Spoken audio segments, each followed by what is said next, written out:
10 little monkeys jumping on the bed. One fell off and bumped his head. Ammi asked absolutely nobody, but her mother, mother-in-law and Kusiyama said, "Definitely put cologne on his head and don't bathe him for 3 days. It's totally unscientific and possibly utterly unhelpful, but we've always done it and that makes it right." 9 little monkeys jumping on the bed. One fell off and bumped his head. Ammi asked absolutely nobody, but her thrice-removed cousin, who she met for the first time 2 minutes ago, said, "This is because you have a nanny and you dared to go back to work. You should give up every vestige of a life and stay at home staring at your child. No, don't even blink." 8 little monkeys jumping on the bed. One fell off and bumped his head. Ammi asked absolutely nobody, but the man who came to read the water meter heard about it from the man cleaning the gutter and said, "Madam is not feeding her enough pureed mallow.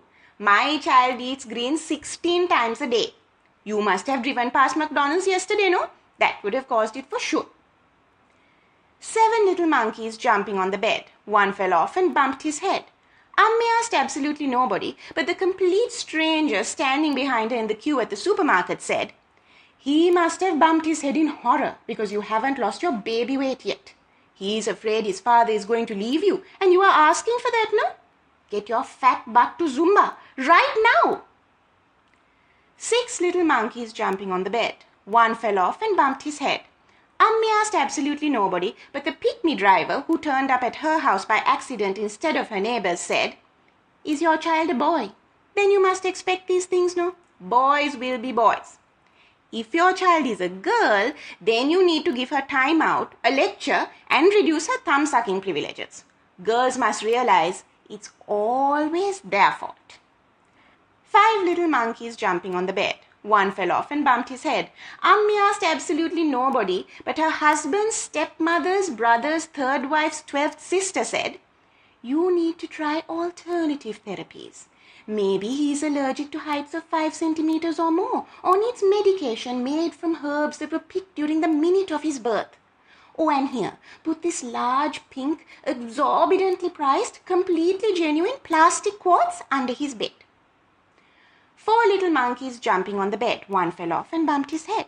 Ammi asked absolutely nobody, but an aunt she had never met till she watched her eating all the fish patties at her child's christening said, "This is because you didn't breastfeed for long enough. My eldest was 7 when he volunteered to stop. See how much that has bonded him to me. 54 years old last week and still living under my roof, the sweet Sudu Petya that he is." 3 little monkeys jumping on the bed. One fell off and bumped his head. Ammi asked absolutely nobody, but the lady walking an imaginary 3-headed giraffe in the park said, "This is because you had a cesarean. Never mind that you were in a life-threatening condition. In my day, labor lasted 127 hours, but we still just grit our teeth and pushed. Got up the next day and pounded the spices also." 2 little monkeys jumping on the bed. One fell off and bumped his head. Ammi asked absolutely nobody, but the man weighing vegetables at the Kolpeti market said, "This is because you have pets in the house. He must have slipped on some dog saliva or tripped over a cat hair. Pets belong outside. Never mind if it's raining. But if you see a rat or a cockroach, you must be humane, huh? Carefully catch them and release them in someone else's neighborhood." 1 little monkey jumping on the bed. He fell off and bumped his head. Ammi asked mums in Colombo, and the Ammis on mums in Colombo said, "Oh, for goodness sake, have you checked him out thoroughly? He is alive, alert, no broken bones or uncontrollable bleeding? Is he still allergic to baths and refusing to put on his socks? Well then, once you are done having a massive guilt trip about what a terrible mother you are, eat a large slab of chocolate, drink 6 cups of tea with condensed milk, and since he is your child, trust your own judgment and have a very Merry Christmas."